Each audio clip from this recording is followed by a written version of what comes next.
es que la Tierra ya está en un constante movimiento, no se mantiene estática, ¿ok? La Tierra no se mantiene estática, la Tierra no permanece estática o en este caso predeterminada. La Tierra está en constante modificación. El viento, el agua, todo, inclusive el clima, es un agente modificador del medio donde nosotros vivimos. Entonces, cuando nosotros analicemos lo que es la geodinámica externa, estamos hablando, bien, vamos a sacar los apuntes, por favor.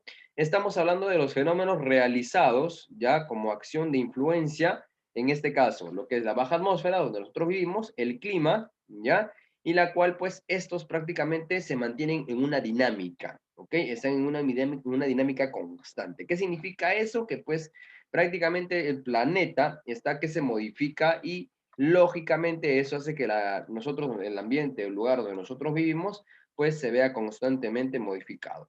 Sabemos que la geodinámica externa trabaja de dos maneras, en este caso la meteorización y la erosión, cosas que ya hemos visto en la clase pasada. Pero hoy vamos a reforzarlo y ver también de otro aspecto importante. Por ejemplo, la meteorización es un proceso estático, ¿ok? ¿Por qué proceso estático? Porque solamente se da en un determinado lugar, en este caso en las rocas, ¿ok? Y también, ¿por qué no decirlo?, en la superficie de los suelos. Este carece de movimiento debido a que está estático y en este caso es la fragmentación de las rocas, ¿ok? Es la fragmentación de una roca. Ahora, las rocas con el pasar del tiempo, ya con el pasar de los años, las rocas se pueden ir cambiando, son modificables. ¿Qué lo modifica? Lo modifica el agua, lo modifica el viento, ¿ok? Y pues constantemente esta se ve cambiante y modificada. Ahora, ¿cuáles son las características de la modificación de la meteorización? Es esta de acá. Por ejemplo, tenemos la meteorización física y la química que ya habíamos evaluado en la clase pasada, ¿no? Hablamos del fragmentamiento, de la parte de la pulverización de una roca. Y eso se debe a que el sol y el frío constantemente y la humedad del aire hacen que la piedra se debilite, se vuelva pues prácticamente pulverizada y pues vuelva a ser o viene a ser parte del suelo, ¿no? En cuanto a la química, pues sabemos que en este caso la roca también es erosionada por la hidratación del agua, la humedad, en este caso la oxidación y la carbonatación, en este caso la hidrólisis, que son fragmentos de agua que están en el ambiente, en la temperatura, ¿no? En nuestro clima. Y que el clima, pues al ser un lugar, un departamento muy cambiante en los climas, pues las rocas se erosionan con mayor facilidad y mayor rapidez. En este caso, por ejemplo, un ejemplo de meteorización física. Tenemos acá, por ejemplo, eso es una grieta, ¿ok? Donde el agua pues se puede condensar y el agua ha erosionado esta situación. Pero con el pasar de los años, por el tipo de clima que podamos experimentar, este vacío, ya, este triangulito puede quedar pues congelado, ¿no? Por una helada. Entonces, eso de ahí queda con un volumen de hielo.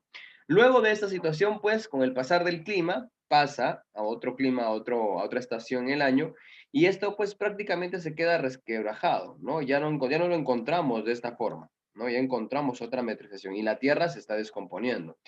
Y pues de una u otra manera empieza el relleno, ¿no? Cuando hablamos que ya ciertos fragmentos de rocas empiezan a rellenar este vacío y pues prácticamente la Tierra encuentra otro sistema o es modificable. En cuanto a las rocas, pues sabemos que el accionar del día y la noche y las temperaturas que ambas presentan modifican constantemente la roca. Cuando es de día, las rocas entran en dilatación. ¿Qué es dilatación? Que la roca prácticamente se empieza a fragmentar y a calentar. Y durante la noche, como las temperaturas son bajas, se contrae, ¿ok? Esta fuerza de dilatación y contracción va a hacer que con el pasar de los años la roca se pueda poseer en partículas, ¿ok? Se particularice y pues con el pasar de los años, porque para esto no son días, con el pasar de los años, esas rocas particuladas pues prácticamente se pulvericen y vienen a ser parte de la Tierra, ¿ok? Bien, vamos con el otro punto. Ok, vamos con el otro punto. La otra característica relevante que tenemos acá, ok, es lo que es la erosión, ¿no? La erosión sí ya es dinámica. Todo esto lo que tú ves acá es estático, porque las rocas no se mueven, las rocas se permanecen en un solo lugar y en ese lugar pues se fragmentan, se dilatan, se comprimen y se pulverizan. Pero cuando hablamos de erosión, estamos hablando de un proceso más dinámico. Esa es la diferencia. Por favor, anote esas diferencias, ¿ok? La erosión es un proceso dinámico debido a la alteración y degradación de las rocas o los suelos. ¿Y quién es el agente más importante que degrada y desintegra o altera el medio geográfico? Es el agua, ¿ok? El agua es el que desintegra. En este caso, tú estás viendo en esta imagen cómo es que el agua causa, ¿ok? Ciertas grietas, y pues con el pasar de los años pues, pueden formar grandes cañones, como el cañón del Colca, el cual es irrigado por un río, ¿ok? Ahora, ¿cuáles son los ejemplos más claros de una erosión? Los ejemplos más claros de una erosión las tenemos acá, ¿no? Por ejemplo, la erosión de tipo marina. El agua o las olas o las mareas constantemente golpean lo que son las costas, ¿no? Y estas con el pasar de los años también se van modificando, ya poco a poco se van modificando y las costas pues prácticamente se van acortando poco a poco, ¿no? Ya que prácticamente se sabe que vivir cerca de la playa no es una ventaja tan o no es algo tan privilegiado, ya que pues hay humedad constante y la tierra es inestable, ¿no? Entonces ahí tenemos la erosión de tipo marina. ¿Ya? Luego tenemos la erosión de tipo fluvial. Ahora, las erosiones sabemos que los ríos, ya los grandes ríos, nacen en las nevadas, ¿no? Nacen en los grandes nevados. Entonces, esos ríos pues prácticamente empiezan a recorrer ciertos sectores, ¿ok? Pero también con el pasar de los años las rocas se van erosionando, ¿ya? Y pueden transformarse en esta situación. Bien pueden cambiarse a los grandes cañones, ¿ya? Hacerse grandes cañones, o bien pueden pasar a ser valles en V, ¿no? Que donde pues los valles interandinos siempre tienen esta característica de ser valles en V, ¿no? Donde aquí hay vegetación, acá también hay vegetación, entonces los ríos recorren este lugar, ¿no? Entonces ahí tenemos también de cómo es que los ríos hacen también su trabajo y cumplen su función en cuanto a la erosión en este caso, sobre todo en la sierra de nuestro país, ¿ok? Bien, vamos a continuar. Y casi ya para poder terminar la clase de hoy, ya, porque hoy la clase es muy pequeña, tenemos lo que es el aspecto glaciar, ¿no? Los hielos también, pues prácticamente los glaciares comprimen, en este caso, la parte donde ellos se originan, ¿ok? Y esto pues también puede dar pase, ¿ya? A ciertos sectores cuando el hielo se descongela por el tipo climático, estos pues prácticamente pueden pasar a ser valles en U, ¿no? Y los valles en U son muy, muy comunes en la parte de la Sierra Andina de nuestro país. Ahora, en este caso, las abras o los pasos son provocados porque estos congelamientos provocan ciertos caminos, ¿ok? Estas abras o pasos son caminos por el desgaste del hielo generado por la congelación de ese lugar. Entonces, al descongelarse por la erosión del agua, empiezan a surgir ciertos caminos que los pobladores de la sierra peruana lo utilizan para poder llevar animales o poder transitar de un lugar a otro. Y casi antepenúltimamente hablando, tenemos la erosión eloica, que estamos hablando prácticamente de los vientos.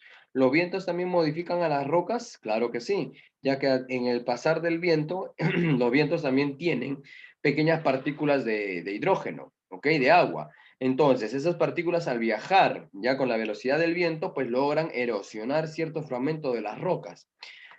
Y de esa forma, pues también tener o crear ciertas dunas. También recordarles, jóvenes, que son los vientos que dan orígenes ya a las grandes dunas o desiertos. Ustedes saben que los desiertos son originados, por decirlo de esta forma, por la fuerza de los vientos. Y en este caso, cuando las rocas son erosionadas y sus partículas prácticamente son ya disueltas, el viento pues las lleva y las modifica y las traslada hasta las grandes dunas, ¿no? Y por último tenemos la erosión kárstica. La erosión kárstica, pues prácticamente son aguas subterráneas, con desgaste de los relieves de las cavernas. En el Perú, en la selva peruana, existen ciertas aguas subterráneas, las cuales pues recorren parte de la selva alta. Entonces, ahí también la superficie puede ser modificada por estas aguas y prácticamente es también porque la población lo utiliza como centro de reservorios o también pues el medio geográfico también se ve constantemente modificado. Entonces, si nosotros estudiamos cada una de estas, analizándolas por fragmentos, ¿ya? Nos damos cuenta que el agente común de una erosión, ¿ya? Es el agua, ¿no? Porque todo lo vemos acá, marino, fluvial, glaciar, eloica y kárstica, ¿no? Que utilizan los otros medios geográficos para moverse, sí. Es por eso que se dice que la erosión también es un modelo o un proceso dinámico, ¿no? Porque aquí el mar no está estático, el mar se mueve constantemente. En los ríos no están estáticos, los ríos se modifican. En este caso, los glaciares de la misma manera, ¿no? Cuando se deshiela, pues también se modifica. Y el viento es un agente que lleva las partículas de hidrógeno y modifica, ¿no? También. Y por último, pues las aguas subterráneas, las cuales están en constante movimiento. Entonces tenemos una gran diferencia, jóvenes. Mientras la erosión es prácticamente utilizando el agua, la parte del hidrógeno y otros agentes externos para modificar la geografía humana, En este caso, la meteorización es estática, debido a que las rocas pues no están en constante movimiento, las rocas no se mueven, ¿no? Las grandes partículas rocosas no están que se mueven de un lugar a otro.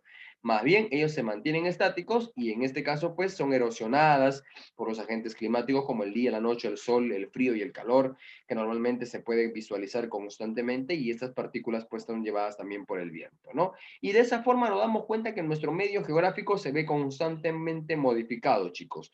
Esto pues es prácticamente que nuestro día a día, a pesar de que estemos en nuestras casas y no veamos el medio geográfico natural, esto se modifica constantemente. Cuando tú viajes a la sierra o a la selva, te vas a dar cuenta que de la modificación constante de la Tierra empiezan a surgir nuevos relieves, ¿ok? Se dan nuevos relieves.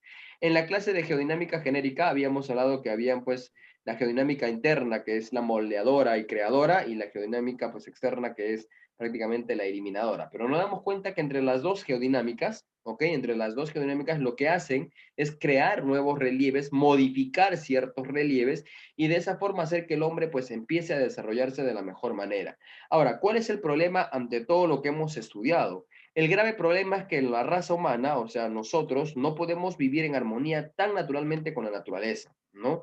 Y es por eso que la naturaleza muchas veces es sabia y hay veces pues hay ciertas enfermedades, ciertas pandemias que hacen que mientras la raza humana se vea confinada, la naturaleza pues prácticamente se pueda ver y desarrollar de la mejor manera. Y eso es lo que hemos visto con esta última pandemia, ¿no? Eso es lo que hemos logrado ver con esta última pandemia. Hemos visto que la naturaleza se ha desarrollado de la mejor manera, los animales han vuelto a su lugar de origen, en este caso los nevados están regresando a su normalidad, pero ahora que estamos volviendo ya a la nueva modalidad o a la nueva normalidad, por decirlo así, chicos, está empezando nuevamente la contaminación y cosas subyacentes también de esta forma, ¿no?